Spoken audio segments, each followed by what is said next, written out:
some B-roll of that, but I'll find that out for sure.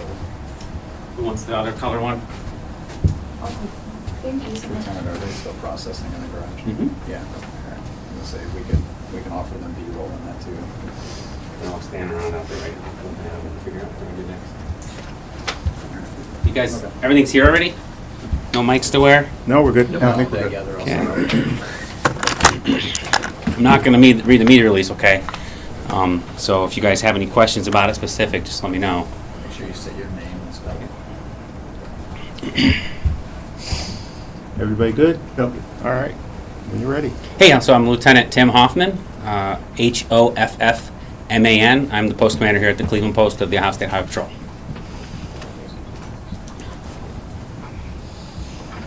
You guys ready? Yes. Okay, well first we want to thank the multiple law enforcement agencies who responded this morning. They flooded the area and quickly coordinated a response to secure the area and search for suspects. Thankfully, no one was seriously injured. A total of 4 freshly stolen vehicles were recovered. 2 suspects were apprehended, a 21-year-old male and a 15-year-old male. Charges are still pending against both of them. A fifth confirmed stolen vehicle is still at large in the greater Cleveland area. It's a gray 2023 Chevy Camaro ZL1 with a black convertible top. I'm going to include a picture in the media release if you guys want to share that.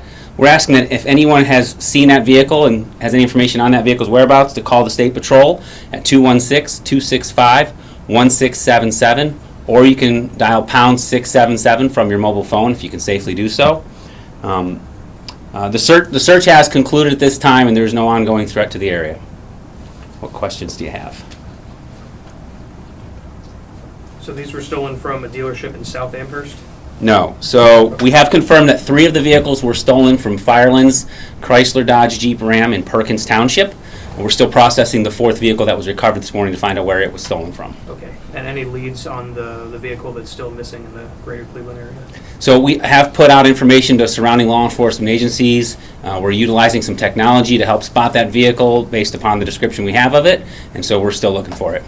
Can you just describe the area of 611 where several crashes happened, including one of the sheriff's deputies' vehicles, just kind of the timeline of how that happened and the damage there? So as the trooper was following it this morning, waiting for more officers to get into the area, the suspects all exited to State Route 611 from 90 eastbound. It is a congested area that time of the morning. It's rush hour or getting close to rush hour. There's businesses in the area, including like a BJ's Wholesale Club and a Dunkin'. And that's where the crash occurred, is right there at the exit. So as one of the vehicles was exiting, traffic was stopped in both lanes on the ramp, and one of the suspect vehicles actually drove in between vehicles, striking them as he was trying to escape the traffic stop. The 2 suspects that were apprehended, are they cooperating at all? Those 2 suspects are, so the 2 suspects apprehended are a 20-year-old male and a 15-year-old male, and as I said, charges are still pending against them. Okay, and then one of them being 15, obviously not even old enough to drive. That's got to be troublesome, right, that someone this young is doing this kind of thing? I think it's troublesome when anyone does this kind of thing. So we're going to follow all our leads and try and file the appropriate charges, maybe prevent this from happening again. And then at the scene this morning, obviously there were drones in the air and kind of a search just for any other suspects. Was that just to cover all your bases, or was there anyone else you were looking for specifically? So we recovered 2 vehicles immediately. One was crashed right there at the scene, and then one was crashed into the deputy. The suspects fled from those vehicles by the time we were able to begin a search. 2 suspects were quickly apprehended. But then a 3rd vehicle was parked and crashed across the street, and a 4th vehicle was a few miles down the road. So that's what we were searching for, was whoever the drivers were for those 2 other stolen vehicles. Gotcha. Okay. How did they steal the cars? Here. So I can confirm the vehicles were stolen from, the Firelands Chrysler Dodge Jeep Ram in Perkins Township. Okay, We but don't know if the keys were left in them or if they, how they stole them.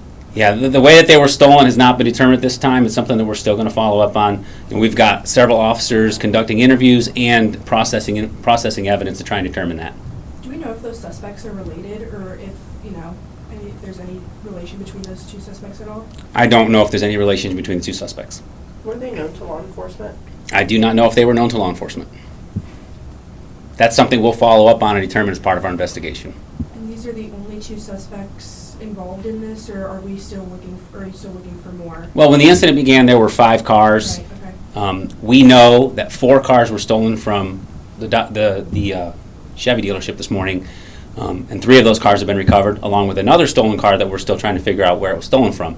So we know there's 5 suspects at least. The 5th one is going to be still at large, somewhere in the greater Cleveland area, driving around, hopefully still driving around so we can catch him. A gray 2023 Chevy Camaro ZL1, gray with a black convertible top. Any other questions? I just want to make sure, you said, so 5 cars, so are there 5 suspects, so 3 people missing since 2 were apprehended? Right, two missing on foot that we're aware of, and then the 3rd one that just we never got him stopped. The Understood. Camaro was never, the way I understand this incident as it went down, the Camaro was actually the first vehicle in the line when the trooper first observed him. So he managed to escape the area in that vehicle, was last spotted in the Cleveland area, so. Understood, thank you. At We least got one time for cruiser. one more question. At least one cruiser was hit. Were there any damages to additional vehicles? There were no damages to any other cruisers. There was damage to a civilian's vehicle. There were no injuries to that civilian, thankfully. So the only other damages or injuries were in the deputy's vehicle. So, all right, thank you guys so much. Again, we're thankful no one was injured seriously this morning, so. Thank you. Thank you. You wanna talk about stuff? If you guys wanted to, I can. Did you want to hear something about the deputy? Sorry, It's always about my good. phone. I mean, all I can say, so, you guys still going? Yeah. So, a Lorain County deputy was involved in a crash this morning during the incident. It's my understanding he has been treated and released from the hospital. Thank you. Thank you. What time's the next press conference? Right, we just did this all day. No, what I can do is I can email this real quick, so you guys have like a digital copy of the photo and the media release if you got. Do you have their information, or do you want to give it to me again just to be safe? Yeah, they'll all email me, yeah, and then Yeah. I'll forward get this. copies. We'll forward it out to you so you have a digital copy to share.